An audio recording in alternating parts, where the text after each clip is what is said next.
Hey, Fanboy Nation. This is your pal Daffy Duck, and you're watching. We're watching You're watching Fanboy. Fanboy. A fanboy, etc. Fanboy Nation. God, I assume Tom.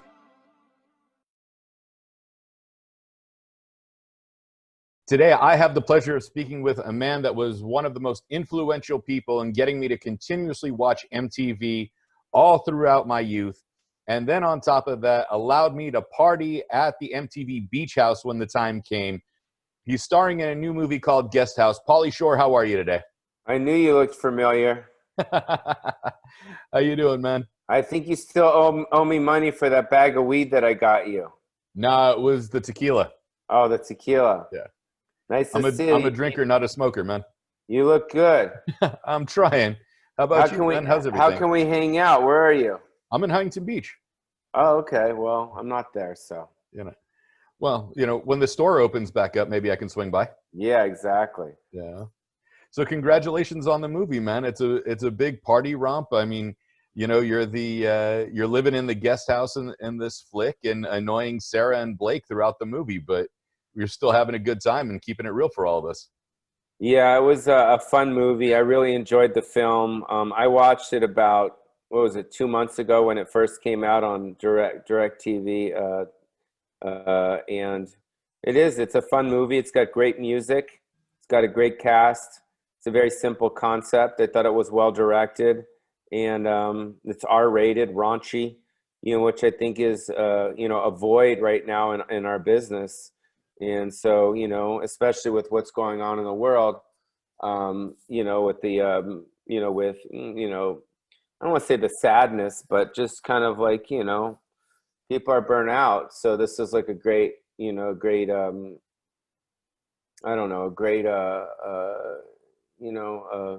a tool for people to enjoy. So, I'm proud of it. It's right here. Right. For sure, man. See, you got to promote the movie too. Yeah. So I want people to see it. You got Bobby Lee in it. You got Erik Griffin, Steve-O, Charlotte McKenney. You got Punky Johnson from Saturday Night Live. She's in it. So it's cool. And Lou Ferrigno Sr. and Jr. are in the flick. They sure are. Erik Griffin's funny, every time I've seen him on stage, man. And we finally needed a raunchy comedy that we haven't had in a long time. Are we finally moving back the political correctness curtain and just going to sit there and start having fun again? Hopefully this is a trend. I think the movie did well, and I think the response has been very positive. So, if the studios and in Hollywood looks at this, maybe they'll start greenlighting, more of these kind of, low budget kind of, high concept raunchy comedies to let us escape, all the PC stuff that's out there. Right. I think, every once in a while we'll go too far one way, become overly PC, and then go completely in the other direction and become super raunchy. And you somehow find a balance with this, even with Steve-O in the movie. Like, Steve-O didn't even go raunchy, man. It was just like you and the Blake character, Castle, that were all out, Mike Castle. And it was just fun. Like, tell me about the shoot. Like, how long did it take, and who presented the concept to you? Well, the concept came from a friend of mine that was working at Lionsgate, and the guy Barry who runs Grindstone, and they called me to play a police officer in it originally, and then Sam said, I guess Sam had seen me on Joe Rogan's show, and he's like, well, you know what? Screw that. I want Pauly to star in the movie because Pauly should be starring in films. So that's when I kind of took the script more serious, and I always liked the concept of me living in a guest house, not wanting to leave. I thought that was a funny concept. So from there, I just kind of rewound it and then just started, working on the script and the characters and adding, some heart to it and softening it. So the guy was more likable, more relatable, and not just a pig, And you've been around comedy your whole life. Your dad was a stand-up. Everybody knows your mom from the Comedy Store, you from the store and MTV and Son-in-Law and everything else. So you've been around funny your whole life. You know what it takes to be funny. Yes, that's my expertise is to bring out funny, not just in me, but for others, you know, and comedy is a very sensitive thing. And if you get people around you that aren't funny, immediately you kind of recoil. So in this particular film, I think everyone was funny, you know, in the film. I mean, you know, Erik Griffin and Bobby and Punky and all these guys. So it was, you just want to surround yourself with good, funny, talented people. And then, you know, and then the story worked, and the music was great in the film. I thought they did a good job with the music. And then Sam did a great job with the direction. It was his first feature film. So, so this is pretty cool. I had no idea it was Sam's first feature, man. It looks like he's been doing it for a while. No, even when I did Encino Man many years ago, Les Mayfield, the director of that, had never directed a movie before.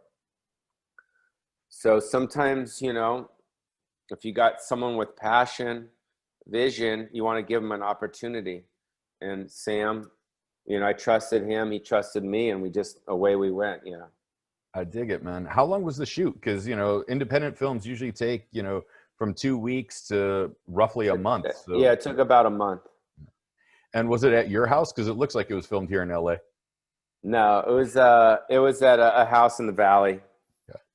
You know, you're still having fun all this time later, man. You're still making movies. You're still doing stand-up when it's permitted.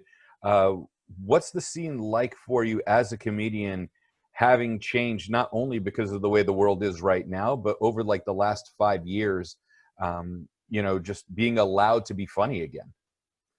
Well, for me, you know, I've shifted into my podcast, which is, you know, called Random Rants, and all my YouTube stuff, which is, you know, just so much fun for me, because I've been producing and directing my own stuff for over 20 years. So I'm able to, you know, I moved to Vegas. So I live in Vegas now. So I'm able to kind of enroll young people around me and directors and shooters and create my own stuff. So stand-up has been kind of like it's on the back burner right now for me. It's not on the top of my list because of what's going on. I am doing shows in Utah at the end of the month, in Miami at the beginning of December. But I don't know. I mean, you know, you have to dance, you know. I mean, I'm not Chappelle, and I'm not Bill Burr, and I'm not, you know, Donald Trump, who can pretty much do and say whatever they want. That's not my style. It's never been my style. My style is not to offend and go there. I'm not that type of comic. So I'm more of a guy that's like my film, which is someone that just wants to have a good time and push it to the edge, but don't go over. I mean, I was watching the Chappelle special the other night. Guy's fucking gnarly, dude. Like, the shit he says and he gets away with is, not a lot of people can do that, you know. But right. He doesn't care. He just does it, and he doesn't care if they come after him, you know. Right. It's almost like Trump. It's like Trump's like, you know, he just do and say what he wants, and he doesn't care about what people think, you know. Right. Well, you've never been the type to like intentionally want to offend anybody. You just want to have fun. You just want to enjoy yourself, and you bring the party with you. And in Guest House, you bring the party to the set. And it's funny to see like Steve-O's kind of playing the straight man in his scenes. So that was like a little unusual in that regard.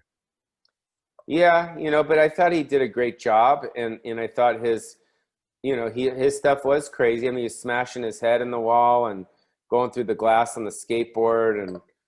And you know, I thought he was great. You know, I thought he did a good job, yeah. Yeah, no, he was fun. The whole cast was fun, man. What's your favorite scene in the movie that ends up as either a bonus feature or on the cutting room floor that didn't make the 90+ minutes? There's something with me, Bobby Lee, and Punky when we're doing drugs in my lair there, and we have a box of all these different drugs. So there's this scene called "What's in the Box." There's that, and then there's also that got cut out, and there's also a scene where after they throw me in the tent, you know, the tent, what was it? The tent, you know, or at the fumigation tent? Yeah, the fumigation tent. And then I come out and then I hit the street, and then there's another scene there with Punky and Bobby that's really funny. So I think that got taken out. But at least it'll be in some bonus features or something, or we'll find the clip on YouTube. Yeah, for sure. Yeah. As things progress, the movie comes out on DVD and digital Tuesday, November 10th from Lionsgate. And it's been a lot of fun, and everything that you do, you try to have fun with. How do you keep the energy going in a 30-day shoot for an indie film and not let yourself get down, especially with the way the world is right now? Well, we shot it in 2019. So we shot it right before the pandemic. So I don't know. I'm an actor, I go out and I knock shit out. That's what I do, so I'm professional. I show up and I work with the group, and, our job is to make the day and help each other out. So I don't know. It's work, you know what I mean? I shift into being serious and supporting everyone, and, show up on time and say your fucking lines. Nice. You know what I mean? Hey, much. You're doing something right. Yeah. So. Yeah. Pauly, before I let you go, because I know we're running out of time, where can we find you on social media, and where can we find the podcast? The podcast is everywhere. My social media is just Pauly Shore. My Instagram is Pauly Shore, and then the podcast is on YouTube, and then it's Spotify and iTunes and all that stuff, and it's also with Bill Burr's company, All Things Comedy. So it's on his network as well. And this week on my podcast, I have Jeff Ross. He's on there, and we just launched that yesterday. And then Bill Burr is next week. So I'm excited about that. Yeah.